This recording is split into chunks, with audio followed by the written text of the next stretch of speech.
Yo no era nadie.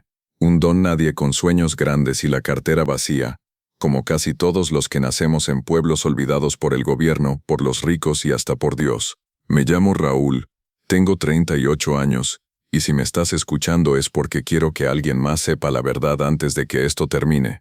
No quiero fama, no quiero lástima, solo quiero que alguien sepa lo que pasa cuando uno le abre la puerta al charro negro y le sonríe.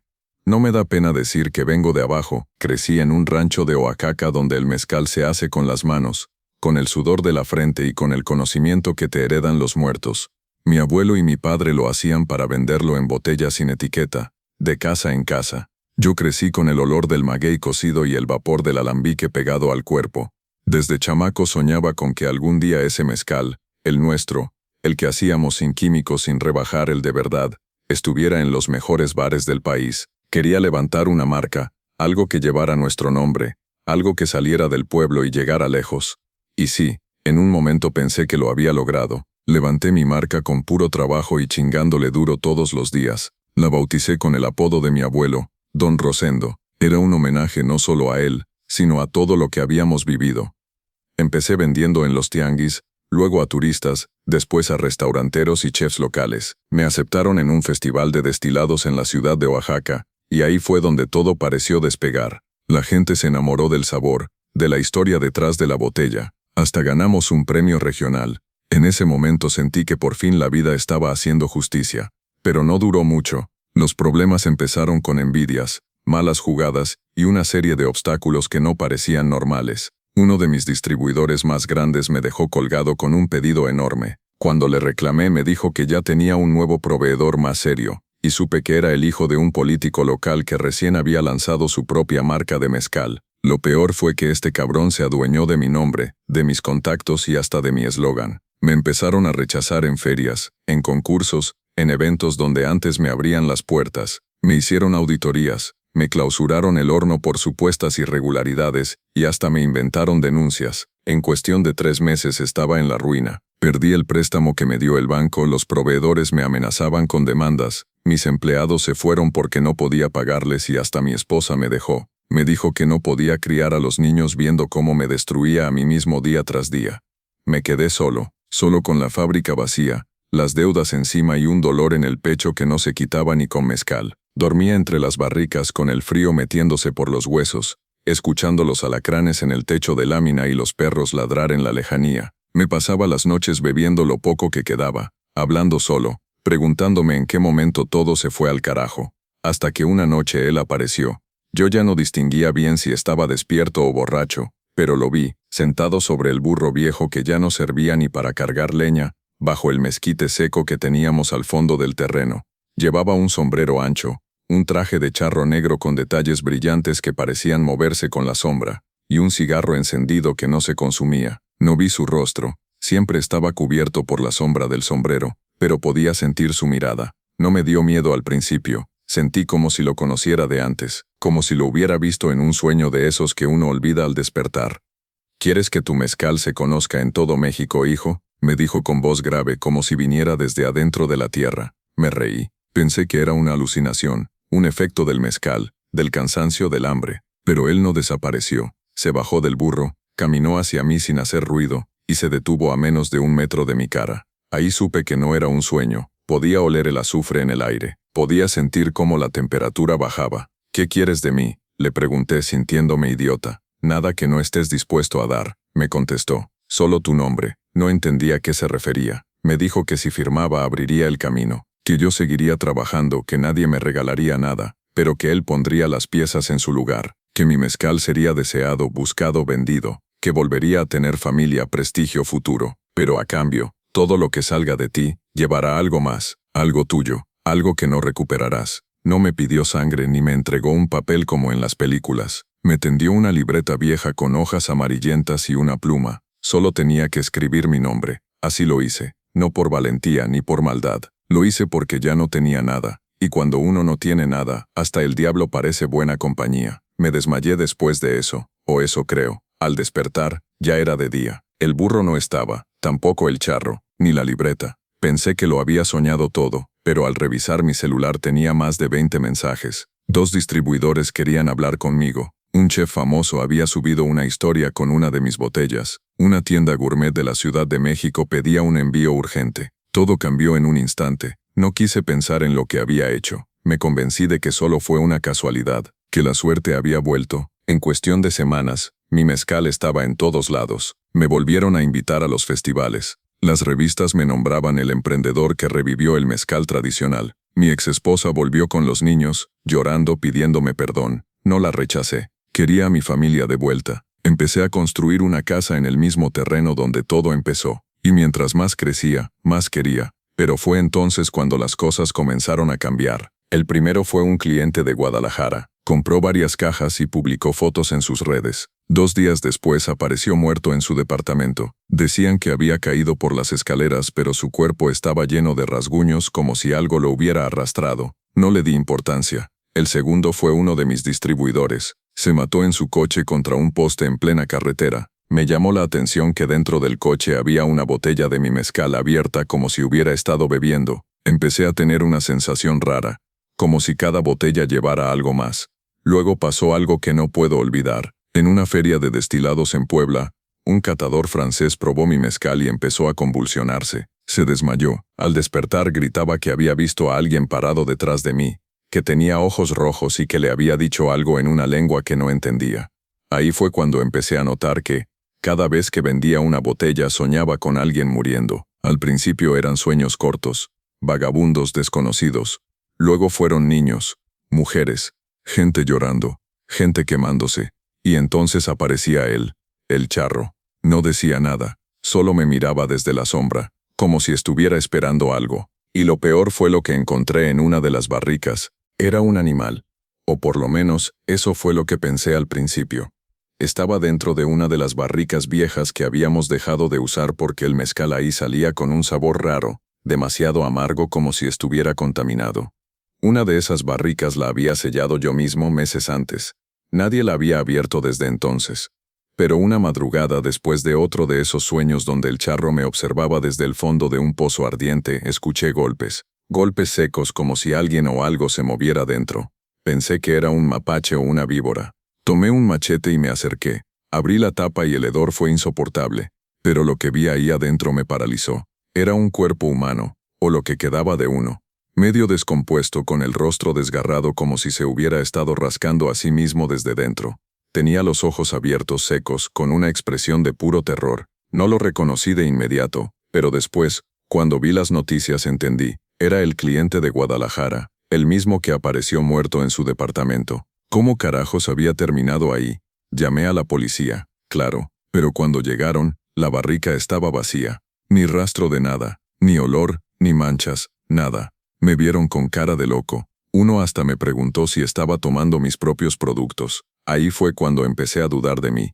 ¿Estaba perdiendo la cabeza? ¿Era todo una maldita alucinación? Pero no, no lo era. Esa misma noche, me despertó un ruido en la casa. Algo se arrastraba en la sala. Bajé con una linterna y lo vi. Era el mismo cadáver, sentado en el sillón. No se movía, no hablaba, solo me señalaba con un dedo huesudo. Me acerqué temblando y cuando parpadeé, ya no estaba. Pero en la pared detrás del sillón, alguien había escrito con ceniza, "No es tuyo". Después de eso, las apariciones se volvieron constantes. Gente que había probado mi mezcal, aparecía en mis sueños, llorando, gritando, algunos de ellos con los ojos sangrando, otros con la lengua negra, como podrida.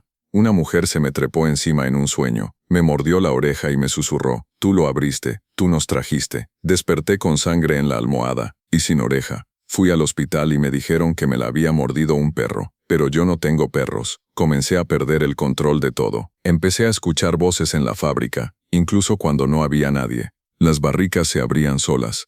Mi propio hijo me dijo que había un señor con sombrero que lo visitaba en las noches y que le ofrecía dulces. Mi esposa no quería hablar del tema, pero estaba pálida, con ojeras, y ya no me tocaba. Dormía abrazada a los niños con la luz encendida. Una vez, al abrir una caja de botellas para mandarla al norte, encontré una mano adentro, humana, dura como de piedra. Pero cuando la fui a enseñar, ya no había nada. Solo botellas. Yo sabía lo que estaba pasando. El charro estaba cobrando. Había cumplido su parte. Me dio fama, éxito, mi familia de regreso. Pero no me dijo que cada botella vendida llevaba un pedazo de mí, de mi alma. o de lo que fuera que yo tenía de humano. Cada trago que alguien se daba abría una puerta, y lo que salía de ahí no era nada que yo pudiera controlar. Intenté dejar el negocio. Dije que quería cerrar la empresa, que ya no quería seguir. Mi esposa me rogó que no. Me dijo que no podíamos volver a la miseria, que por fin teníamos algo. Pero yo ya no podía dormir, ya no podía vivir conmigo mismo. Fui a ver a un brujo del istmo que decían que sabía tratar con cosas de ese lado. Me cobró una lana y me dijo que estaba marcado. Me limpió con ramas y me hizo tomar una mezcla asquerosa. Vomité gusanos. Literal. Me salieron de la boca. Él se persignó y me dijo, no estás solo, pero lo que te acompaña no es humano. Me dijo que viera bien mi sombra, que observara cuando no coincidía con mi cuerpo, y tenía razón. Una noche bajo la luz de un farol vi mi sombra moverse diferente, como si tuviera un sombrero, como si fumara un cigarro, pero yo no estaba haciendo nada de eso. Entonces decidí hacer lo impensable, quemar todo. Una madrugada mientras mi familia dormía en casa de mi suegra volví al terreno, mojé las barricas con gasolina, le prendí fuego a todo, el tejabán, los hornos, las cajas, las etiquetas, todo. Grité mientras las llamas subían, como si con eso pudiera liberarme, pero cuando me di la vuelta él estaba ahí, el charro, con su sombrero, su traje negro y su maldito cigarro que no se apagaba. «¿Ya no quieres lo que pediste, hijo?», me dijo con voz burlona. «¿Te queda algo más que quieras entregar?». No le contesté, solo me arrodillé, me quebré. Le rogué que se llevara todo, que me dejara en paz, que me quitara esta maldición. Él se acercó, me puso una mano en el hombro. Era fría como la piedra de una tumba. «Lo que vendiste no fue tu alma», me dijo al oído, «fue tu nombre. Y tu nombre ya está en todas partes. En cada etiqueta, en cada trago. Ya no es tuyo, ahora es mío». Desperté en un hospital con quemaduras leves. Dijeron que me encontraron inconsciente al borde del terreno, que no había signos de explosión, que no había restos de fuego, pero todo había desaparecido, como si nunca hubiera existido. Mi esposa no volvió, se llevó a los niños. Dice que soñaba conmigo, pero que yo tenía ojos rojos y una voz que no era mía. Dice que los niños lloraban al verme, y yo no la culpo. Ahora vivo solo, en un cuartito que rento en el centro. Nadie me reconoce, nadie me recuerda. Y lo más raro es que cada vez que voy a una tienda, en cualquier ciudad, veo una botella de mezcal con mi antigua etiqueta, Don Rosendo. Pero no soy yo, nunca fui yo. El mezcal sabe distinto, amargo como si trajera muerte adentro. A veces, si miro el reflejo en el cristal de la botella lo veo, a él, sonriendo. La última vez que fui a una cantina, un tipo pidió ese mezcal. Me acerqué, le dije que no lo bebiera. Me insultó, me dijo que quién era yo para decirle qué tomar. Me fui antes de que me golpeara. Al día siguiente lo encontraron muerto en el baño, con los ojos sacados. En la pared escrito con sangre decía, ya no es de él. No sé cuánto tiempo me quede. Cada noche la sombra se mueve más, el cigarro huele más fuerte, y yo ya no sueño. O mejor dicho, yo ya no despierto, porque estoy seguro de que lo que soy ahora ya no es del todo humano, y lo que cargo tampoco.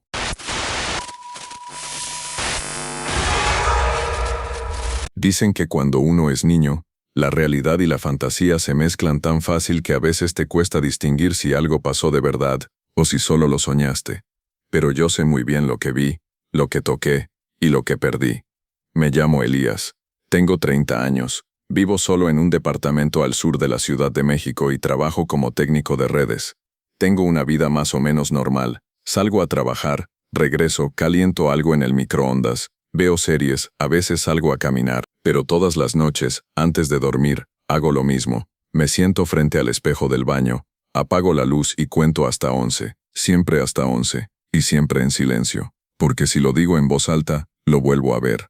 Durante mucho tiempo pensé que todo lo que viví de niño había sido una alucinación, un trauma, una mala jugada de mi mente. Así me lo hicieron creer mis papás, los psicólogos, los sacerdotes y todos los adultos que me rodearon en esa época. Pero con los años he entendido que uno no olvida lo que realmente pasa, que hay cosas que se te meten en la sangre como un veneno lento, y que cuando menos lo esperas regresan. Yo tenía 8 años cuando abrí la puerta, y desde ese día, mi hermana nunca volvió.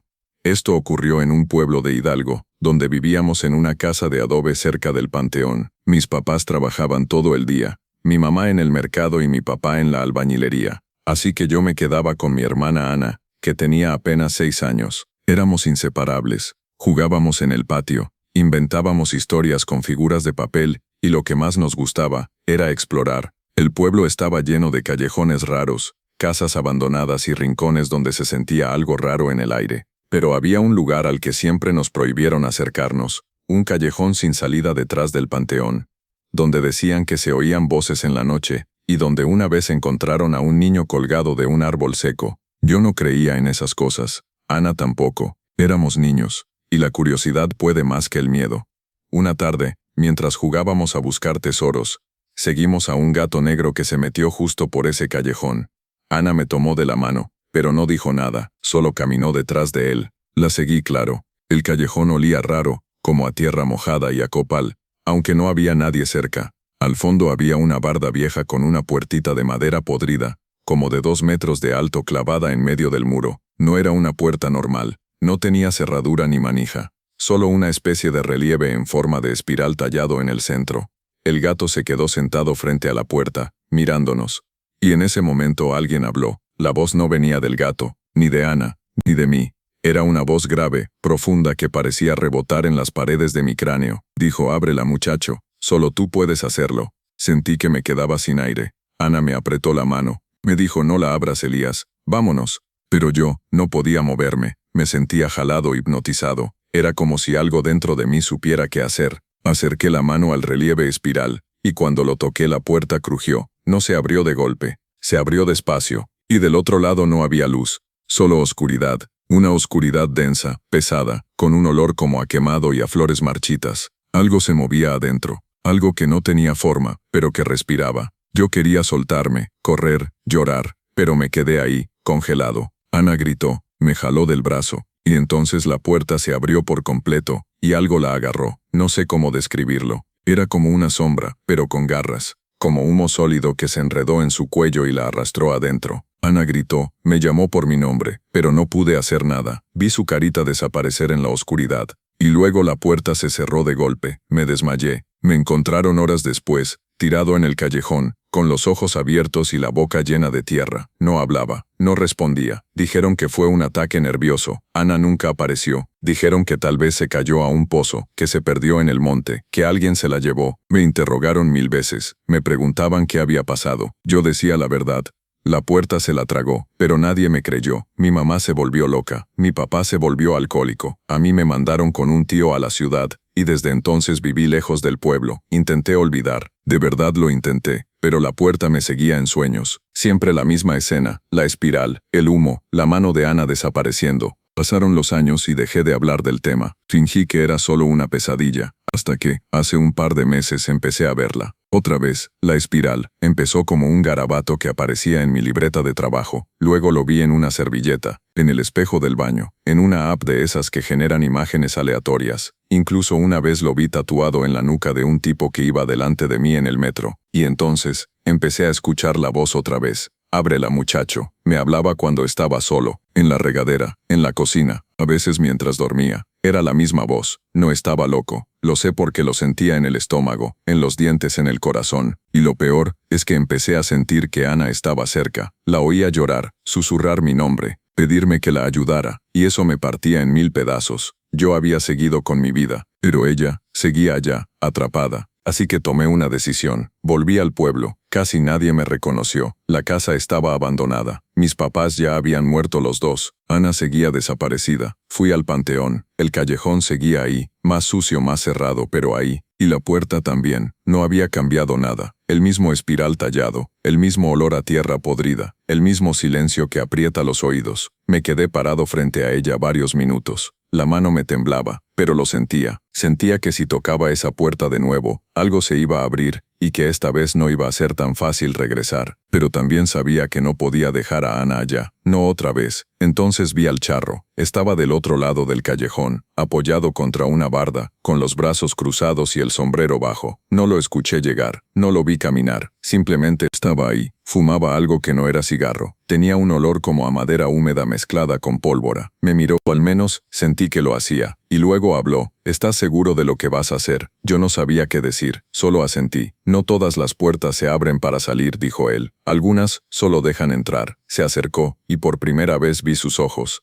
Eran rojos, sí, pero no como los de una bestia. Eran ojos tristes, como si llevara siglos viendo a gente como yo tomar decisiones estúpidas. Puedes abrirla una vez más, me dijo, pero todo trato tiene un costo. No saldrás igual, y lo que saques, puede que ya no sea tu hermana. No me importa, le respondí con la garganta seca. Tengo que intentarlo. El charro asintió. Me extendió la mano, no para darme algo, sino para que yo le diera lo que él ya sabía que quería, algo mío. Algo que no pudiera recuperar. Yo no sé qué fue lo que le di, solo sentí que algo se desprendía de mí, algo caliente como un recuerdo, o un pedazo de tiempo. La espiral brilló, la puerta empezó a abrirse, lenta otra vez, y desde dentro, alguien dijo mi nombre. Elías. Ayúdame. La voz venía desde dentro de la puerta, suave como si viajara envuelta en humo, pero no era una voz cualquiera, era la de Ana. Tenía el mismo tono que cuando era niña, cuando me llamaba para que la ayudara a columpiarse en el árbol del patio, o para que la defendiera de los niños bravucones del barrio. Esa voz me rompió por dentro. No dudé. Di un paso hacia la abertura que ya estaba por completo entreabierta. El interior era oscuridad pura, no como la de una noche sin luna, sino como la de un cuarto sin tiempo, sin aire, sin vida. Y cuando crucé, sentí que el cuerpo se me partía en dos. No fue dolor, no al menos como uno espera, fue algo peor. Sentí como si cada recuerdo, cada emoción, cada momento que me hacía quien soy, fuera exprimido, drenado, como si mi identidad estuviera siendo negociada sin mi permiso. Una presión en el pecho me hizo doblarme, pero aún así seguí caminando como si una parte de mí ya supiera que no había vuelta atrás. Detrás, la puerta se cerró con un crujido seco. El charro no cruzó, solo me observó desde fuera con esa expresión seria, casi cansada, y con una última advertencia que me llegó directo al oído sin mover los labios: lo que tomes de ahí tiene que pagar con algo tuyo. Entonces empezó la verdadera pesadilla. Adentro no era como el mundo normal. No había suelo, ni paredes, ni cielo. Todo era una especie de niebla espesa, gris verdosa, que a veces parecía sólida y a veces líquida. Las formas se derretían. Las voces se repetían como ecos en una cueva infinita. Escuchaba gritos, risas, susurros que decían mi nombre, fragmentos de oraciones inconexas. ¿Por qué regresaste? No debiste abrirla otra vez. Ya es tarde. Tú la dejaste entrar primero. Vi sombras moverse a mi alrededor. Algunas pequeñas, otras gigantescas. No tenían cuerpo. Eran trozos de odio, de sufrimiento. Algunas se arrastraban, otras flotaban. Una me tocó el brazo y sentí un frío tan intenso que la piel se me abrió como si me hubiera rozado una navaja. Vi la carne viva, pero no sangraba, porque ahí adentro nada estaba vivo como lo conocemos. Caminé por lo que sentí como horas, o tal vez solo fueron minutos. El tiempo no existe ahí, solo hay confusión y dolor, hasta que la vi. Ana. Estaba parada frente a un espejo flotante, delgado como una hoja de papel que se extendía hacia los lados sin fin. Llevaba el mismo vestido azul con girasoles con el que desapareció hace más de 20 años. Estaba de espaldas, con el cabello largo, sucio, cubriéndole la cara. Su cuerpo temblaba. Me acerqué despacio, le hablé. Ana, soy yo, Elías. Ya vine por ti. Y entonces giró. No era del todo ella. Su rostro tenía los rasgos de mi hermana, sí, pero estaba pálido, como cubierto de ceniza. Tenía los ojos negros, sin pupilas, profundos como pozos. Me miró, y no dijo nada. Solo me abrazó, un abrazo helado, frágil. Lloró contra mi pecho. Me dijo que sabía que yo volvería, que lo había estado esperando todos estos años, que lo había oído a él, al charro, que le había dicho que yo vendría, pero que si quería sacarla tendría que intercambiar algo. Te va a pedir algo más, susurró ella, algo más grande esta vez, algo que te duela. Quise sacarla de ahí de inmediato. La tomé de la mano y empecé a caminar en dirección a donde creía que estaba la puerta, pero el mundo alrededor se deformaba, se estiraba, se rompía. Las voces se volvieron gritos. Los susurros se convirtieron en chillidos de animales que no existen en nuestro mundo, y entonces apareció él, no el charro, algo peor. Era una figura alta, delgada, vestida con harapos oscuros. Tenía la cara tapada por una máscara de madera con múltiples bocas que se abrían y cerraban sin sonido.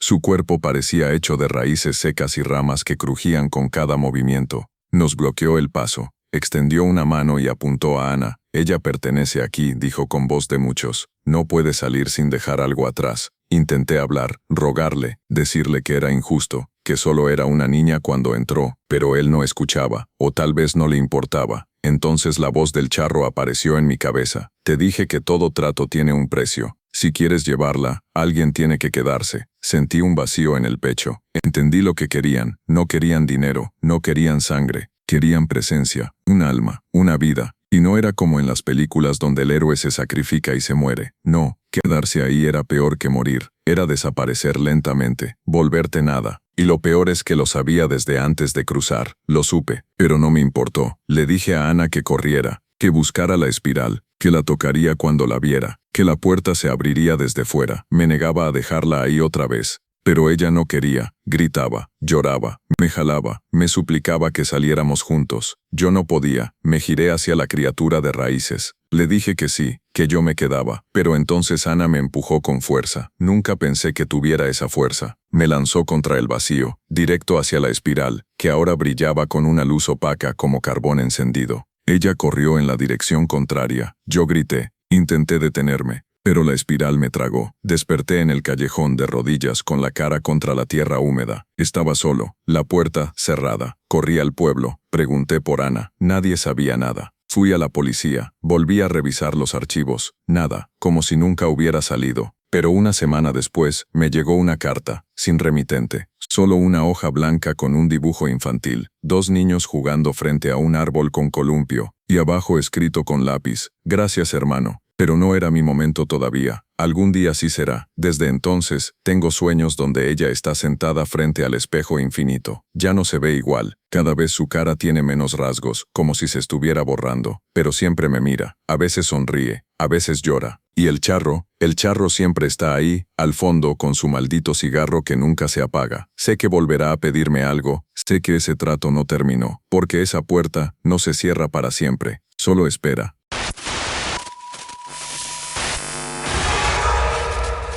Me llamo Julián Ramírez, y durante años fui el cirujano estrella del Hospital General de Guadalajara. Tenía 42 años, un reconocimiento nacional, la mejor reputación entre colegas y un récord impecable en el quirófano. No me faltaba nada, un buen sueldo, una esposa que me amaba, 2 hijos sanos y una casa en Zapopan con alberca, jardín y perro. Lo tenía todo, pero el día que la niña murió en mi mesa de operaciones, todo se vino abajo. Nunca me consideré una mala persona, siempre trabajé con ética, me preparé toda la vida, incluso rechazaba los sobres de los laboratorios que ofrecían mordidas por recetar sus productos. Pero como muchos médicos que han pasado por eso, hubo un punto de quiebre, uno solo, un mal cálculo, un segundo de duda, un error mínimo, y lo pierdes todo. A la niña la llamaban Lupita, tenía apenas 9 años, la trajeron con una apendicitis complicada, y aunque la operación no era difícil, su cuerpo reaccionó mal a la anestesia. Algo se salió de control, no supe verlo a tiempo, o tal vez sí lo vi y me confié, no lo sé. Solo sé que cuando entré al quirófano, era una niña llena de vida, y cuando salí, era un cuerpo frío envuelto en una sábana azul. Los papás gritaron, lloraron, me insultaron, me denunciaron, y aunque el hospital trató de protegerme, la noticia se filtró, la prensa me destrozó. La Comisión de Derechos Humanos me abrió una carpeta, me suspendieron, los padres me hicieron juicio, y aunque legalmente nunca se probó una negligencia, la mancha quedó. Mi apellido se volvió sinónimo de fracaso. Y no era solo eso, yo lo sentía, la culpa. Cada vez que me veía en el espejo, veía sus ojos, grandes, con miedo pidiéndome ayuda. La escuchaba en mis sueños, llamándome, a veces llorando, a veces riendo, como si supiera que todo lo que venía era castigo merecido. Mi esposa intentó ayudarme. Mis hijos me tenían miedo. Me encerré en casa. Bebía, fumaba. No dormía. Lo perdí todo en meses. Perdí el respeto, la credibilidad, la familia. Pero lo peor fue perderme a mí mismo. Entonces empecé a tener las visiones. Al principio pensé que era por el insomnio. Luego creí que era delirium por las pastillas. Pero no, porque lo que vi no desaparecía. Lo vi primero en la sala, sentado en el sillón donde solía leer, un hombre con sombrero ancho, traje oscuro y botas de charro, fumando un cigarro que no hacía humo, no se movía, solo me miraba. Yo parpadeaba, y ya no estaba. Luego lo vi en el espejo del baño, detrás de mí, después afuera, parado en la banqueta, bajo la lluvia, como si no le tocara el agua. Una noche ya con el hígado hecho trizas por el alcohol, le grité que entrara. Le dije que si venía por mí, que lo hiciera ya, que no tenía miedo. Se rió. Lo juro por lo más sagrado que ya no tengo. Escuché su risa, seca, áspera, como una rama quebrándose. No vengo por ti, doctor, me dijo con una voz profunda pero elegante. Vengo a ofrecerte lo que tanto pides. Lo vi sentarse a mi lado. No lo toqué, no lo sentí, pero su presencia era real. Me dio una cajetilla de cigarros. Yo no fumo, pero la abrí. Dentro había una sola pastilla blanca. Me dijo que si la tomaba podría regresar al quirófano. Tendría otra oportunidad. Más vidas que salvar, más reconocimiento. Pero que por cada paciente que salvara, otro tendría que morir. No por tu mano, dijo. Pero será como si tú lo eligieras. No sé por qué acepté. Tal vez porque me dolía tanto cargar con la muerte de una sola niña, que creí que salvar a otros me redimiría. Me tragué la pastilla sin pensarlo. Él se levantó, se puso el sombrero y me dijo, empieza mañana. Me desperté en una cama de hospital. Un doctor joven me daba la bienvenida. Había conseguido trabajo en un hospital rural en Jalisco. Nadie me preguntó por mi pasado. Nadie mencionó mi nombre. Me llamaban Dr. Rivas. Me habían dado una nueva identidad. Y pacientes, muchos pacientes. Y así fue. El primer caso fue un campesino con una herida en el abdomen. Lo operé. Sobrevivió. Me aplaudieron. Me dieron las gracias. Lloraron por mí. Me sentí vivo otra vez. Pero al día siguiente un niño del mismo pueblo fue encontrado muerto en un canal. Después fue una mujer con complicaciones en el parto. Logré salvarla a ella y al bebé. Pero esa noche el camión de los trabajadores del campo volcó. 5 muertos. Y en mi sueño, vi sus rostros. Tenían la mirada vacía. Me señalaban. Uno me dijo, tú decidiste. No paró. Cada vez que salvaba a alguien otra tragedia ocurría. Un accidente, un suicidio, un incendio. Y yo sabía. No podía negarlo. El charro me lo había dicho claro. No por mi mano, pero sí por mi voluntad. Un día me atreví a preguntarle. Lo volví a ver en el pasillo del hospital. Nadie más lo veía. Era como una sombra más. Le pregunté si podía romper el trato, si podía parar. Claro, me dijo como si hablara de cosas sin importancia. Solo tienes que dejar de salvar vidas. Y fue ahí cuando me di cuenta del infierno en el que estaba metido. Si operaba moría alguien más. Si no operaba moría el paciente frente a mí. Cada decisión era muerte. Yo no podía vivir así, pero tampoco podía dejar de hacerlo, porque cada vez que no intervenía el rostro de Lupita aparecía frente a mí, mirándome con odio. Otra vez no, me decía, no más cobardía. Comencé a enloquecer. Una noche fui a visitar la tumba de la niña. Su mamá aún le llevaba flores. Me quedé escondido en el coche, observándola llorar, hablarle a su hija como si aún la escuchara. Yo también quería pedirle perdón, pero no pude, porque al darme vuelta vi al charro en el asiento de copiloto. ¿Cuántos más, doctor?, me preguntó. Ya no sé, le dije, con lágrimas en los ojos. Sí sabes, me corrigió. Y sabes que uno más es el que va a romper todo. Y tenía razón, porque ese paciente el que me asignaron al día siguiente no era otro, era mi hijo. Cuando vi su nombre en la lista de admisión, sentí que el mundo se me venía encima. Tomás Ramírez Solórzano, 14 años. Trauma abdominal grave por accidente en moto. Lo trajeron inconsciente, con el uniforme del colegio todavía puesto y la cabeza vendada. No lo vi desde que mi esposa se fue con él a vivir con sus papás, después del escándalo. Yo les decía que era mejor así, que no podía arrastrarlos conmigo a la ruina. Pero nunca imaginé que el destino, o ese maldito charro, me lo devolvería así, tirado en una camilla, con la vida colgando de un hilo y yo con el bisturí en la mano. Los enfermeros no sabían quién era yo. Para ellos era el doctor Rivas, el cirujano de milagros, el que ya llevaba 27 pacientes salvados en 4 meses, el que había resucitado la reputación del hospital, el que tenía un don. Pero yo sabía que cada uno de esos salvados era una muerte más en otro lado, un viejo que se ahorcó en su casa, una mujer que murió de un infarto en misa, un bebé que se cayó de su cuna.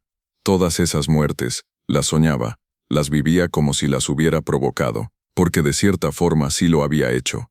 Tomás estaba grave, la moto le rompió el hígado, había hemorragia interna.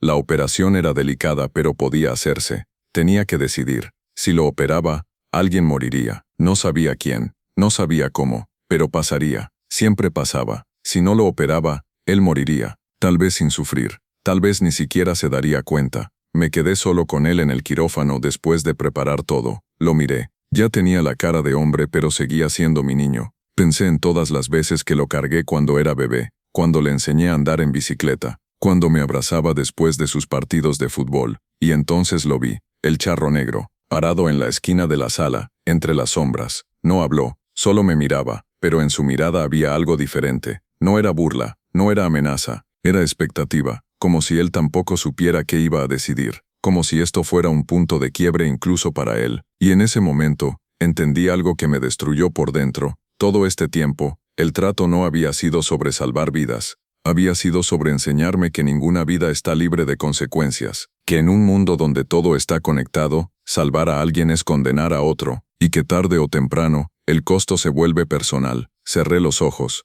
Le pedí perdón a Tomás. Le dije en voz baja, «Te amo, hijo», y levanté las manos para empezar la cirugía. Sabía lo que iba a pasar. Sabía que alguien iba a pagar, pero no podía dejarlo morir. La operación duró 3 horas. Fue una de las más complicadas que he hecho en mi vida. Él sangraba por dentro como si algo lo estuviera devorando, pero lo logré. Lo estabilicé. Cerré la herida. Tomás respiró solo al salir del quirófano. Yo lloré como nunca. Los enfermeros me felicitaron. Me dijeron que era un héroe, que nadie más lo habría salvado. Yo no dije nada. Esa noche volví a casa. Me senté en el sillón, el mismo donde todo había empezado, el mismo donde lo vi por primera vez. No prendí la luz. Solo esperé. Sabía que iba a venir. Y así fue. El charro se sentó frente a mí. Me ofreció un cigarro. Lo rechacé. Lo miré a los ojos y le pregunté, «¿Quién va a pagar esta vez?» «Tú ya sabes», me dijo con calma. Entonces sonó mi celular. Era mi exesposa. Su voz era un alarido. Me decía que la casa de sus padres se había incendiado,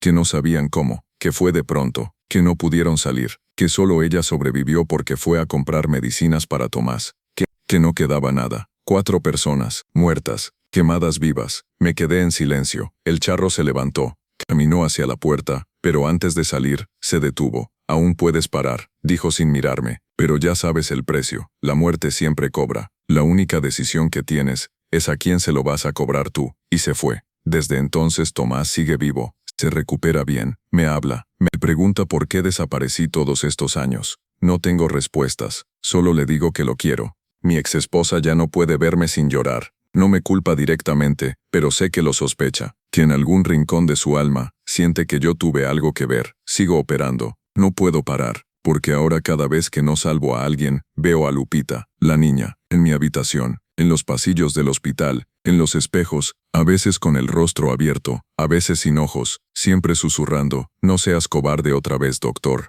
Y cada vez que sí salvo a alguien, sueño con los muertos. Vienen en fila, me tocan los hombros, me dicen su nombre, me muestran cómo murieron. Algunos me perdonan, otros me odian, todos me recuerdan lo que hice. Hoy me tocó operar a una señora embarazada. Ella y el bebé sobrevivieron. La familia lloró de alegría, me abrazaron, me dijeron que les devolví la vida. Y esta noche cuando llegué a casa, encontré la figura del charro esperándome en la cocina. No dijo nada, solo dejó un sobre la mesa. Dentro, había una foto. Era mi hija, Sofía, y al reverso escrito con ceniza, «La próxima vez decide bien. Aún no sé si tengo fuerzas para seguir, pero sé que la próxima vez seré yo el que muera».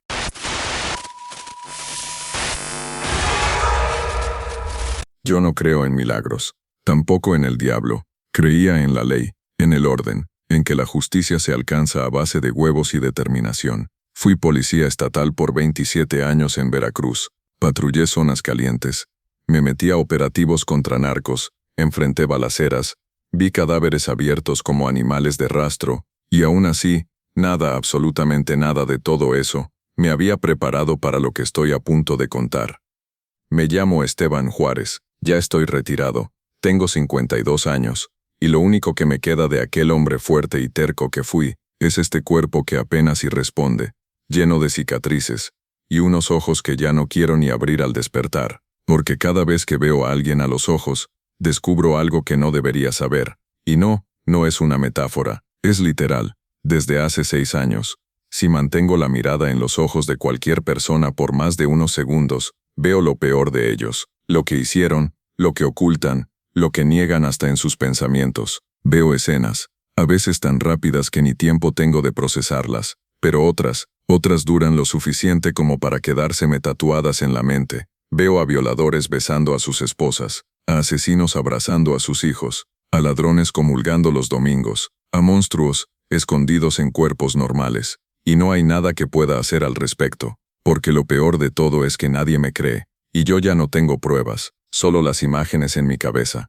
y una historia que nadie quiere escuchar. Mi hija Renata fue lo más puro que tuve. La tuve joven, cuando apenas empezaba mi carrera como patrullero. Me separé de su mamá cuando Renata tenía 7 años, y me la llevé a vivir conmigo. La crié solo, y me dediqué a ella como nunca me dediqué a nadie. Era alegre, vivaz, inteligente, amaba pintar, y soñaba con irse a estudiar arte a la Ciudad de México, pero no alcanzó a cumplir los 17. Una mañana, la encontraron tirada en un basurero en la periferia de Xalapa, golpeada, violada, con signos de tortura. Tenía las uñas arrancadas, los ojos abiertos. Me llamaron para identificar el cuerpo. Lo que vi ahí me mató. No tuve fuerzas para llorar. Solo me quedé ahí, inmóvil, con las manos temblando y la garganta cerrada. Mi niña, mi Renatita. No merecía eso. Nadie lo merece. Y lo peor fue que no encontraron a nadie. Nadie vio nada. No hubo cámaras, testigos ni huellas. Solo su mochila quemada, y un mechón de su cabello entrelazado con ramas secas como si alguien hubiera querido marcar su muerte. Pedí licencia para investigarlo por mi cuenta. Revisé cada carpeta, cada reporte, cada fotografía de cadáver similar en los últimos años. Presioné a colegas, me infiltré en bares, en tugurios, en puteros donde decían que se movía la gente pesada. Pero nada, era como si el que la mató no existiera. Y eso me volvió loco. Durante meses me aislé, me volví alcohólico. Dormía en la comandancia, con una pistola en la mano y la foto de Renata en la otra. Dejé de comer. Me volví un perro rabioso, hasta que una noche, patrullando solo por una zona rural cerca de Coatepec, me encontré con él. Era una madrugada nublada. Lloviznaba. Me orillé a fumar un cigarro, y entonces lo vi. A lo lejos entre los árboles, un caballo negro, y montado sobre él, un hombre. No se movía, solo estaba ahí, mirándome. Pensé que era un narco o algún loco, pero cuando lo apunté con la lámpara no me respondió. Avancé hacia él, me bajé de la patrulla, y fue entonces cuando habló. ¿Buscas justicia o venganza? Su voz era profunda, pero clara. Me hizo eco en el pecho. Me acerqué. No podía ver su rostro, estaba cubierto por un sombrero de ala ancha, y un pañuelo oscuro sobre la boca. Su traje de charro brillaba apenas con los relámpagos. No llevaba armas, solo una especie de fajo en la cintura, hecho con cabello trenzado. Quiero saber quién fue, le dije. No importa el precio, eso dices ahora, me respondió. Pero saber la verdad cuesta más que la sangre. Cuesta el alma. Ya no tengo alma, le dije. Me la arrancaron con ella. El hombre o lo que fuera asintió. Sacó de su bolsillo una moneda negra, opaca, sin marca alguna. Si aceptas verás lo que otros no ven, pero no podrás dejar de verlo. Y lo que descubras, no siempre te va a gustar. No dudé, la tomé. Era fría, más fría que el metal. Me la metí al bolsillo, y él desapareció. No me di cuenta en qué momento, pero cuando parpadeé ya no estaba. Solo el sonido del caballo alejándose entre la niebla. Esa misma noche empezó todo. Volví a la comandancia. Había un detenido, un tipo por robo. Lo miré a los ojos mientras lo interrogaba, y entonces lo vi, en mi mente, como si estuviera dentro de una película. Vi cómo había apuñalado a un señor afuera de una cantina 2 días antes.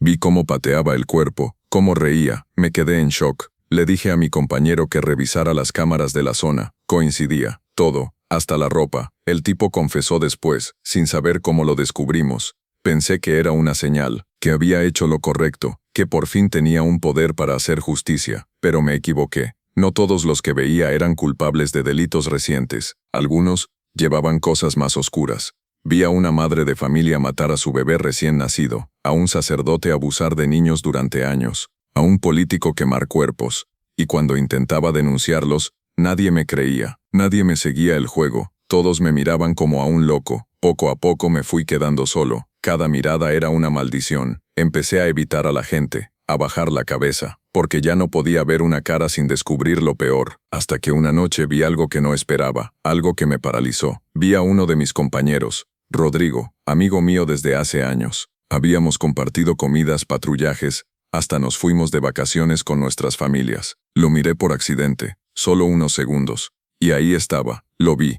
Vi a Rodrigo, matando a mi hija. Vi cómo la subía a un coche, vi cómo la amarraba, vi cómo la torturaba, cómo reía mientras la golpeaba, cómo arrancaba sus uñas con pinzas, y luego, cómo dejaba su cuerpo entre la basura. Me puse a vomitar, sentí que me desmayaba, me encerré en el baño, grité, golpeé las paredes. Quería que fuera mentira, que fuera un error, pero la moneda quemaba en mi bolsillo. Y ahí supe que el trato que había hecho no se trataba solo de encontrar al culpable. Se trataba de enfrentar lo que uno no está preparado para saber. Y lo peor es que el charro me había advertido. Pasé la noche entera encerrado en el baño de la comandancia, con las luces apagadas y la pistola sobre las piernas. No podía pensar con claridad, no podía respirar.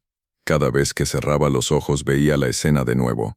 A Rodrigo con la camisa manchada de sangre, con esa sonrisa torcida, jalando del cabello a mi hija como si no fuera nada. Veía su cuerpo amarrado, el miedo en su cara, los ojos abiertos de terror, la forma en que gritaba mi nombre. Papá, vomité hasta la bilis. No sé cuánto tiempo estuve ahí. Perdí la noción de todo. Afuera escuchaba las voces de mis compañeros, moviéndose por los pasillos, y me preguntaba cómo carajos era posible que yo fuera el único que lo había visto. Nadie más sospechaba de él. ¿Cómo pudo mirar a mi hija a los ojos en la casa, en las fotos, en los convivios, y luego hacerle eso?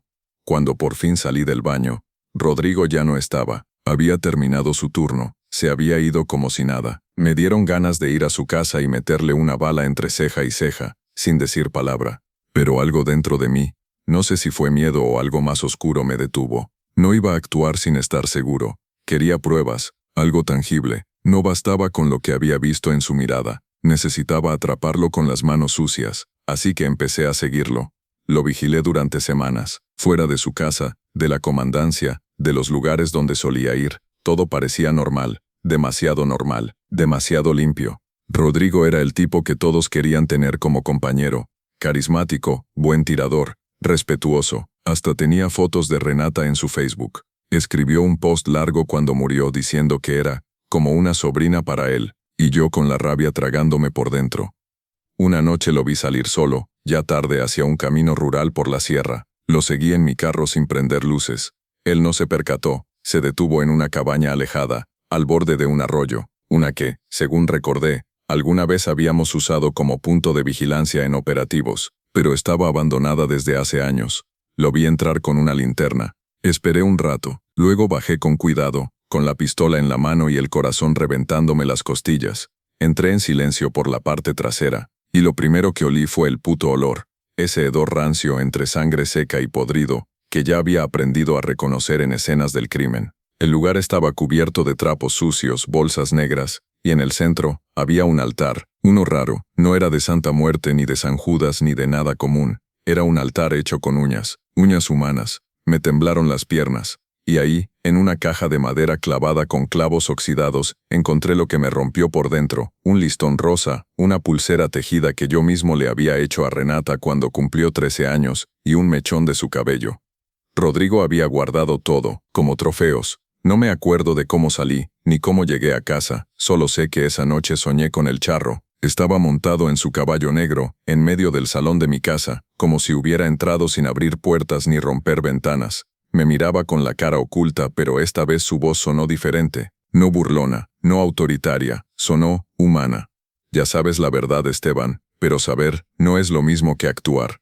¿Qué quieres de mí?, le pregunté. ¿Me vas a pedir que le venda el alma a cambio de justicia? Él se bajó del caballo, caminó hasta mí, se quitó el sombrero. No vi su rostro, estaba cubierto por sombras, pero sus ojos brillaban como brasas. Yo ya tengo lo que quería. Ahora tú decides, pero te advierto, cuando uno se mancha las manos con la sangre de la verdad, ya no vuelve a ser el mismo. Desperté sudando. El arma estaba en la mesita de noche. Sabía lo que tenía que hacer. Esa misma mañana fui a la comandancia y metí un reporte anónimo, con fotos del altar, coordenadas, pruebas físicas. No mencioné mi nombre, solo los hechos. Dije que había encontrado un sitio que podría estar relacionado con asesinatos rituales. Pero cuando volvieron al lugar, no había nada. El altar no estaba, la pulsera, el listón, las bolsas, todo había desaparecido. Solo quedaban cenizas y marcas de fuego en el suelo. El comandante me dijo que seguramente era un campamento de vagabundos, que no había evidencia sólida. Me miró raro, como si sospechara que algo no estaba bien conmigo. Empecé a notar cómo me aislaban. Nadie me hablaba. Rodrigo, por su parte, seguía actuando como si nada. Incluso me saludaba con afecto, como si de verdad creyera que seguía engañándome. Pero había un detalle que no se me escapó. Cuando me miraba, desviaba la vista. No podía sostenerla. Como si supiera que yo sabía. Me quebré. Me estaba volviendo loco. Empecé a beber más. Me suspendieron por conducta errática. Me dijeron que me tomara un descanso. Pero yo sabía que eso era solo el principio, que me estaban sacando poco a poco. Querían silenciarme. Un día, saliendo de un Oxxo, vi a Rodrigo con una niña. No era su hija, lo supe de inmediato. No caminaban como padre e hija. La niña tenía cara de miedo, me siguieron las piernas solas, lo seguí a distancia hasta que entraron a un motel de paso, de esos que usan los traileros. Ahí fue cuando perdí el control. Esperé que entrara, me metí detrás, toqué la puerta de la habitación. Cuando abrió, lo empujé con todo. La niña estaba sentada en la cama, con los ojos llorosos. Rodrigo me gritó que qué carajos hacía, que estaba loco. Le grité que sabía todo, que lo vi, que la mató, que la usó, que era un enfermo. Sacó su arma, yo saqué la mía, nos apuntamos. No sabes de qué hablas, me dijo con una calma que me enfermó más que cualquier insulto. Ella quería, todas quieren. Disparé, le di en el pecho, cayó. La niña gritó, llamé a la policía. Me entregué, me esposaron, me acusaron de asesinato. El comandante no quiso oírme, nadie lo hizo. Dijeron que estaba loco, que había perdido la razón desde la muerte de mi hija. Dijeron que me lo inventé todo. Y aquí estoy ahora, en una celda húmeda, con las paredes llenas de moho y un colchón que huele a muerte vieja. No tengo visitas, nadie me habla, pero sigo viendo, porque el don que me dio el charro no se fue. Aquí, en la cárcel, los ojos son peores. Cada reo que me mira me muestra cosas que ningún ser humano debería ver. Escenas de infiernos personales, crímenes sin justicia, maldades tan profundas que ya ni se pueden nombrar. Y yo ya no puedo dormir, ni comer. Solo me quedo sentado con la moneda negra en el bolsillo, apretándola como si fuera una cruz, y sé que algún día uno de ellos vendrá por mí, no por lo que hice, sino por lo que sé. Pero antes de que eso pase quería contar todo, porque aunque no me crean, aunque digan que estoy loco, yo vi al asesino de mi hija, yo lo maté, y eso no me devolvió nada, solo me quitó lo que quedaba de mí.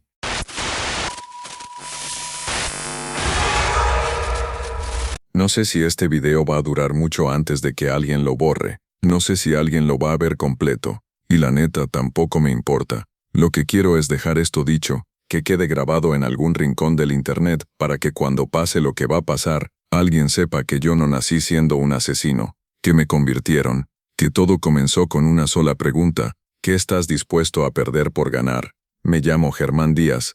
Tengo 33 años y soy o era de Ciudad Juárez. Fui muchas cosas antes de estar aquí encerrado con 3 cerraduras, con el celular grabando, con los ojos abiertos sin poder dormir y con una pistola cargada encima de la mesa. Fui gerente de ventas en una empresa de refrigeración, fui esposo, fui hijo, fui deportista, fui alguien decente. Pero también fui jugador empedernido, y eso fue lo que me jodió la vida. Todo empezó como una diversión, como le pasa a muchos. Una vez al mes iba al casino con los compas. Nos tomábamos unas cervezas, jugábamos póker, blackjack, a veces le entraba a las maquinitas nomás por hacer tiempo. Nada grave, nada fuera de control. Pero un día gané fuerte, muy fuerte. 50,000 pesos en una noche. Y ahí fue donde se activó algo que no supe apagar. Empecé a ir más seguido, primero cada fin de semana. Luego entre semana también. Me aprendí los nombres de todos los dealers, me sabía los turnos de las mesas, me hice cliente distinguido. Me daban bebidas gratis, pases VIP, hasta me regalaban noches en hoteles. Y yo me sentía importante, sentía que estaba en control, hasta que dejé de estarlo. Empecé a perder, y luego a perder más. Pedí prestado, le mentí a mi esposa, saqué mis ahorros, hipotequé el carro, vendí las cosas de la casa, todo por recuperarme, pero nunca lo hacía. Lo poco que ganaba, lo volvía a meter, y lo que perdía, lo compensaba con más apuestas. Una noche perdí 70,000 pesos que ni siquiera eran míos. Me los había prestado un conocido del trabajo. Un día después, ese cabrón ya no me contestó. Supe después que era pariente de gente pesada. Empecé a recibir mensajes raros, llamadas con amenazas. Me fui a esconder con un primo en Chihuahua, pero el problema me alcanzó igual. La desesperación se siente como un puño cerrándote el pecho. Te despiertas sin aire, con miedo, con la cabeza a punto de estallar, y justo cuando piensas que ya no hay más abajo, te ofrecen una salida. Esa noche, regresé al casino. No sé por qué, no tenía ni un peso, pero fui. Me senté frente a una máquina vacía, prendí un cigarro que ni siquiera encendía bien, y me quedé ahí, viendo la pantalla apagada. De pronto alguien se sentó a mi lado. No lo escuché llegar, solo lo vi ya sentado, como si siempre hubiera estado ahí. Era un hombre alto, vestido con traje de charro negro, botas brillantes, camisa bordada, sombrero ancho que le cubría el rostro. Tenía guantes oscuros y una cadena de plata gruesa colgando del cuello. Me habló sin mirarme. ¿Quieres ganar, Germán? No pregunté cómo sabía mi nombre. No reaccioné como debería. Sentía que ya lo conocía, que lo había soñado, que había visto su silueta en el reflejo de las máquinas, en los espejos de los baños, en los pasillos de los hoteles donde amanecí borracho. Me hablaba con calma, como si me conociera de toda la vida. Puedo hacer que ganes esta noche, todo, lo que quieras, pero a cambio, tendrás que hacerme un favor. ¿Qué favor?, le pregunté sin pensar. Sacó de su bolsillo una carta doblada en 4. Me la dio. No la abrí de inmediato. Sentí que quemaba, como si tuviera un hierro caliente entre las manos. Cuando ganes, dijo, abre la carta, y haz lo que te pide. Y si no lo hago, entonces perderás algo más que dinero. Y se fue. Se levantó como si flotara. Nadie lo vio, nadie se inmutó, ni los guardias, ni los meseros, ni los otros jugadores. Era como si fuera invisible para todos menos para mí. Tenía la carta en el bolsillo. Me acerqué a una mesa de blackjack. Me senté. No tenía ni un peso, pero cuando revisé mi billetera, ahí estaba, un fajo de billetes nuevos. No sé cómo, no sé de dónde. Me temblaban las manos, pero jugué, y gané, y seguí ganando. Y al final de la noche, tenía más de 200,000 pesos en fichas. Me las pagaron sin preguntas. Me dieron bolsas de casino para guardar el efectivo. Salí como si flotara, con la mente ida, con una euforia que no sentía desde hacía años, pero también con un miedo clavado en la espalda, porque sabía lo que venía. En el estacionamiento, abrí la carta. Había un nombre, un domicilio, una foto. Era un hombre, joven, no lo conocía, no decía por qué, no decía cuándo ni cómo, solo decía, si no lo haces antes de 7 días, alguien más morirá, y tú decidirás quién. Pensé que era una broma, una prueba, que nada de esto era real, pero el charro no era una alucinación, y lo que pasó al día siguiente me lo confirmó. Mi esposa, de la que ya estaba separado, apareció en las noticias. La encontraron inconsciente en su casa. Había tomado pastillas. Intento de suicidio. Sobrevivió. Pero estuvo en coma 3 días. Los mismos 3 días que yo pasé encerrado, sin atreverme a salir, con la carta sobre la mesa y una pistola que ni sabía usar. Cuando despertó me llamó. Soñé contigo, me dijo. Estabas vestido de negro. Tenías un sombrero. Me mirabas desde una esquina. No decías nada, pero sabías que me estaba muriendo. Colgué. Me temblaban las piernas. Entendí que no podía escapar del trato, que si no mataba a ese hombre, alguien que amaba iba a pagar, y el reloj ya estaba corriendo. Solo quedaban 4 días. Los primeros 2 días intenté convencerme de que todo era una coincidencia, que el charro había sido una alucinación causada por el insomnio, el estrés, el alcohol, las deudas, lo que fuera, que el tipo de la carta era solo un nombre al azar, una especie de truco mental para volverme loco, pero no podía ignorar lo que pasó con mi esposa. No podía dejar pasar lo del billete en la billetera, ni el hecho de que en el sistema del casino no había registro de mi ingreso esa noche como si nunca hubiera estado ahí, ni una sola cámara captó mi rostro, aunque yo estuve en 5 mesas diferentes. Y entonces lo peor, encontré al hombre.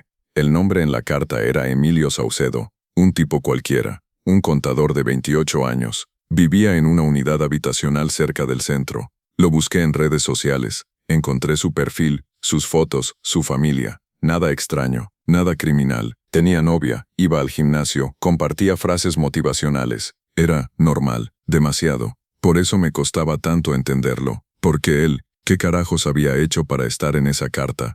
Pasé un día completo viéndolo desde un coche rentado. Salía al trabajo, regresaba, sacaba a pasear a su perro, se tomaba una cerveza en el bar de la esquina. Y en todo momento, yo ahí, con la pistola sobre mis piernas, con las manos sudando, pensando, dudando, destrozándome por dentro. Y la voz del charro, susurrándome en cada silencio, si no lo haces, alguien más morirá. La noche del 4.º día, recibí una llamada. Era mi mamá. Estaba llorando. Me dijo que alguien había entrado a su casa, que no robaron nada, pero dejaron algo sobre su cama, una carta igual a la mía, con el nombre de Emilio Saucedo, exactamente la misma. Ella no entendía nada. Me preguntó si era un error, si conocía a ese tal Emilio. Le dije que sí, que era algo de trabajo, que no se preocupara. Colgué, me puse a temblar. El charro ya estaba tocando las puertas de Los que quiero. Al día siguiente fui al apartamento de Emilio con la pistola en la mochila. Iba decidido. Quería terminar con esto. Quería pagar el precio y volver a tener control de mi vida. Subí al 3.er piso. Lo esperé en el pasillo. Cuando abrió la puerta me congelé. Me miró directo a los ojos. Sonrió. No me conocía. «¿Te puedo ayudar en algo?», me dijo amable. Y en ese momento, no vi miedo en sus ojos. Vi algo más. Vi culpa. Una oscuridad escondida. No era inocente. Lo sentí. Como si la moneda que me había dado el charro me permitiera ver debajo de su piel. Vi una niña. Vi gritos. Vi un sótano. No sé cómo explicarlo, pero lo vi. Por dentro, en su cabeza, por un segundo todo encajó. No era un inocente al azar. Emilio era un depredador. Y el charro no solo estaba jugando, me había puesto en un papel de verdugo. No sé si eso lo hacía mejor o peor. Entré a su casa. No recuerdo todo con claridad.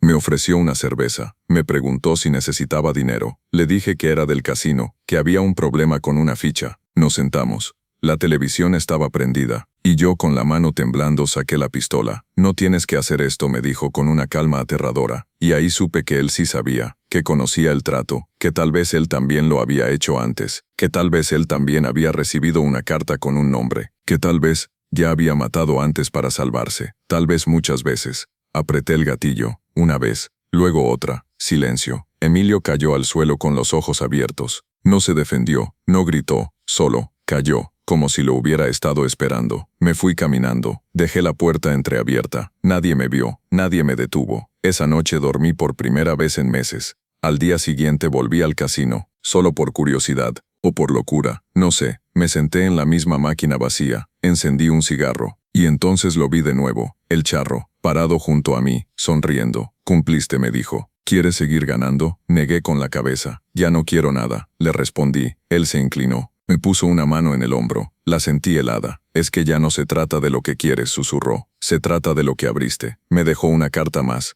Se esfumó, y cuando abrí el sobre, no había un nombre. Había una foto. Era yo. Mi propia cara en blanco y negro con una fecha escrita al reverso. El día siguiente. Me encerré. No salí más. Desconecté el celular. No hablé con nadie. No abrí la puerta. Pero no importa, porque ahora cada vez que veo una sombra en la ventana, cada vez que escucho pasos en la escalera, sé que viene por mí, que mi turno llegó, que el trato no era solo para ganar, era para pertenecer. Y lo más aterrador de todo, es que en el fondo, muy en el fondo hay una parte de mí que piensa que lo merezco, y que tal vez, solo tal vez, yo también merecía estar en esa carta desde el principio.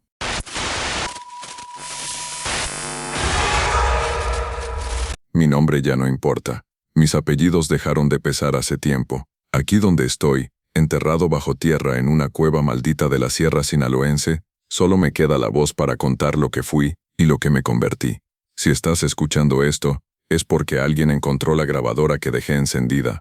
Tal vez fuiste tú el que cavó demasiado profundo buscando armas, dinero o algún cadáver que se me olvidó enterrar. Pero lo que vas a encontrar aquí no es lo que esperas.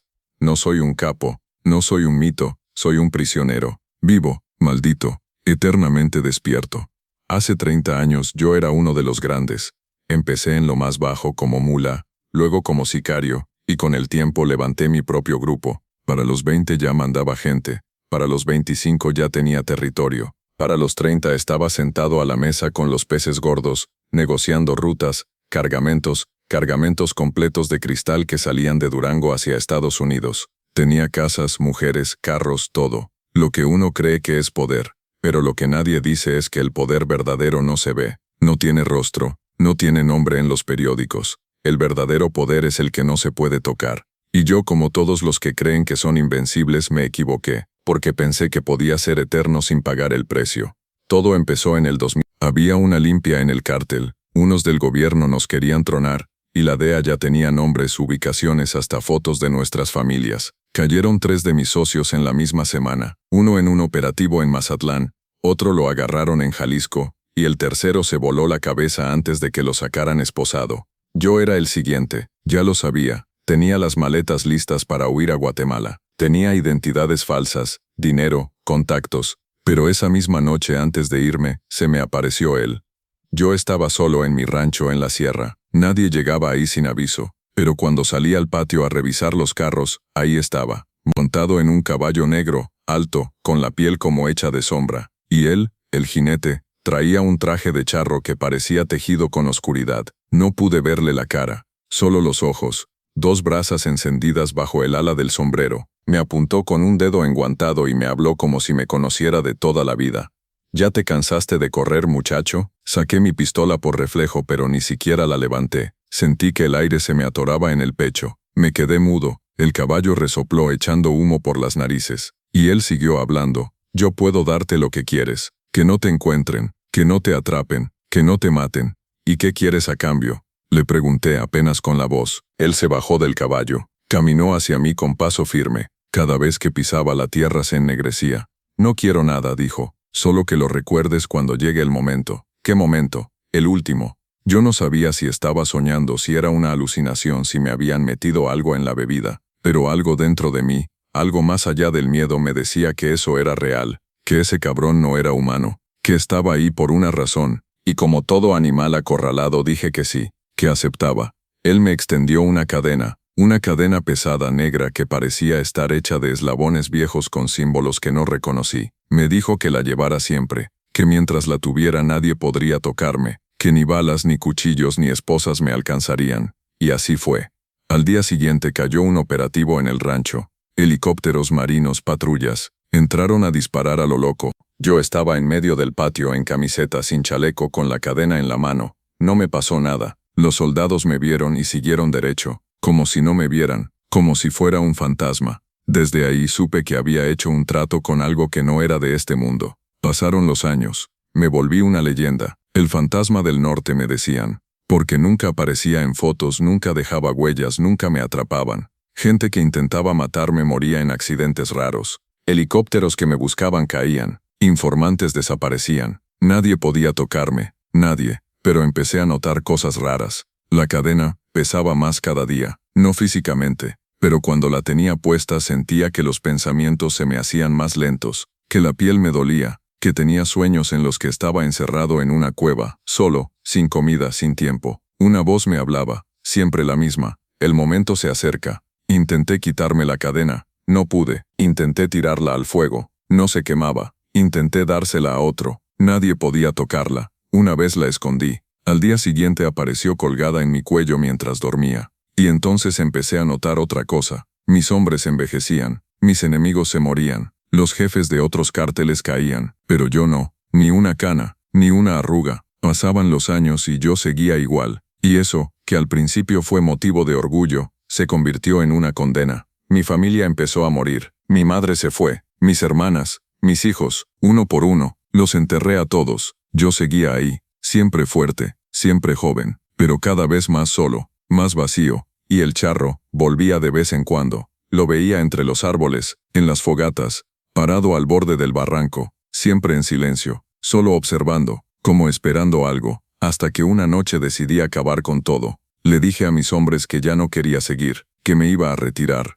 que me iba a esconder en la sierra. Me miraron raro, pero nadie me contradijo. Me interné solo en la montaña, con provisiones, armas, y la cadena, siempre la cadena. Me metí en una cueva profunda, sellada con rocas, para que nadie me encontrara. Y ahí me quedé. Los días pasaban. Luego las semanas, luego los años. No moría, no envejecía, no dormía, no comía. El cuerpo no se desgastaba, pero la mente sí. Y ahí en la oscuridad absoluta entendí lo que él quiso decir. Nadie podía tocarme, nadie podía matarme, nadie podía encontrarme. Porque yo ya no era parte del mundo, era parte del trato. Y el momento del final nunca iba a llegar. Y lo peor es que apenas entonces empezó lo verdaderamente aterrador. Al principio creí que era el encierro lo que me estaba volviendo loco. Los días sin sol, sin voces humanas, sin relojes. Pensé que eso me estaba jodiendo la cabeza, pero no, no era el encierro. Era lo que había en la cueva, lo que siempre estuvo ahí, esperando a que yo cruzara el umbral y me convirtiera en parte de esa condena que me había ganado solo por querer vivir sin consecuencias. Las primeras semanas me mantuve ocupado, anotaba cosas en una libreta. Contaba los días tallando rayas en la piedra. Me grababa en la vieja grabadora que tenía a la mano como la que estás oyendo ahora. Pero luego, la piedra empezó a sangrar. Lo digo como lo vi. Un día mientras tallaba la pared para marcar el día número 32, la roca empezó a soltar un líquido espeso, rojo oscuro como sangre coagulada. Al principio pensé que estaba alucinando. Me tallé los ojos pero no, la sangre seguía ahí, bajando en hilos pegajosa, con un olor a hierro podrido que me revolvió el estómago. Y no fue lo único. A los pocos días, la cueva dejó de estar vacía. En la oscuridad empecé a oír pasos, lentos, húmedos, como si alguien caminara descalzo sobre lodo. A veces eran cerca, a veces al fondo, a veces los pasos eran rápidos, otros eran arrastrados, como si algo se estuviera despegando del suelo con cada movimiento. Me decía a mí mismo que era mi cabeza, que eran ratas, pero cuando los escuché detrás de mí, respirándome en la nuca, ya no pude seguir negándolo. Una noche me desperté, aunque dormir ya era un decir, y frente a mí estaba una figura, agachada, delgada como hecha de ceniza, con los brazos largos y la cara sin boca, sin nariz, solo con ojos brillando en la oscuridad. No me tocó, no habló, solo me observó durante horas, y luego se deshizo en polvo. Desde entonces no he estado solo ni un segundo. Aparecen a veces de uno en uno, a veces en grupos. Algunos tienen la cara de los que maté. Reconocí a varios. A El Cico, al Gavilán, incluso al comandante federal que mandé a enterrar vivo en la carretera. Todos vienen. Algunos me miran, otros me susurran cosas que no entiendo. Uno de ellos, un muchacho que mandé a mutilar por una deuda, se sienta frente a mí a llorar sin parar. No se le ve la boca, pero sus ojos suplican. Me parte el alma, pero no puedo llorar, ya ni eso me queda. Lo peor fue cuando apareció uno de mis hijos. No sé cómo, no sé por qué, nunca le hice daño, pero apareció, con la ropa con la que lo enterré, cubierto de tierra seca. Me dijo que soñaba conmigo cada noche, que su alma no podía descansar porque yo estaba vivo, o lo que sea que soy ahora. Me rogó que lo dejara ir, que terminara esto, pero no podía, no sabía cómo. La cadena sigue en mi cuello, incrustada ya en la carne. Se volvió parte de mí. Si intento jalarla, me arde la piel como si me estuviera arrancando los huesos. A veces siento que se mueve sola, que aprieta, que susurra, me habla con la voz del charro, me dice cosas que no puedo repetir, cosas que ya no son humanas. Una noche, después de no sé cuántos años, grité con toda la fuerza que me quedaba. Le pedí al charro que regresara, que me sacara, que me dejara morir, y por primera vez, respondió. Apareció en el centro de la cueva como una sombra sólida. No venía a caballo, no hablaba, solo caminó hacia mí y me mostró algo, un espejo negro. Me miré, y no me reconocí. No tenía rostro, mi cara era una masa oscura derretida, mis ojos eran dos pozos vacíos. No tenía voz, no tenía nombre, no era Germán Díaz, no era nadie. El charro se inclinó y me susurró. Tú pediste ser intocable, lo cumplí. Pediste no morir, y lo cumplí. Pediste poder, y te lo di. Pero lo que no entendiste es que el poder de los hombres se mide en años, y el mío se mide en eternidad. Por favor, le dije, o creí decirle. Acaba con esto. No me respondió, porque no hay final cuando no existe la muerte. Solo ciclos, y los tuyos apenas comienzan. Desapareció. Desde entonces el tiempo dejó de existir por completo. A veces pasan días sin que escuche nada. Otras las voces me gritan sin parar. A veces tengo visiones. Veo el mundo afuera. Veo cómo todo cambió. Escucho canciones que no conozco. Veo autos que no se parecen a los de antes. Pero no puedo tocarlos. No puedo salir. La cueva es mi cuerpo, y yo soy parte de ella. Intenté matarme 1000 veces. Me clavé un cuchillo en el pecho. Me corté el cuello. Me golpeé contra las piedras. Me tragué veneno. Pero nada pasa. Nada funciona. Las heridas se cierran solas. La sangre no fluye. El cuerpo ya no es cuerpo. Y ahí fue cuando entendí lo peor. No solo estaba maldito. Era un guardián. De algo. No sé qué hay más profundo. No sé qué hay detrás de las paredes. Pero escucho cosas. Escucho un latido. Un tambor lento. Como un corazón gigante. Enterrado más abajo. Algo que duerme. Algo que respira. Y siento que el charro me puso aquí para vigilarlo. Para evitar que salga. Para ser el primer muro entre eso y el mundo. Así que aquí estoy. Hablándote. Si tú encontraste esta grabación. Si lograste abrir la entrada, si rompiste el sello de la cueva, vete ahora, porque si entras más profundo, si sigues bajando, si ignoras mis advertencias, te va a ver, y si te ve va a despertar. Y cuando eso pase, no va a haber trato que te salve, no va a haber cadena que te proteja, solo quedará lo eterno, como yo, solo quedará el castigo, y entonces vas a entender lo mismo que yo. Al charro negro nunca se le pide un favor, porque nunca lo concede gratis. Gracias por ver mis historias. Espero que te hayan puesto los pelos de punta. Si te gustó el video, no olvides suscribirte, dejar tu comentario y compartirlo con alguien que se atreva a escucharlo de noche. Nos vemos en la próxima historia.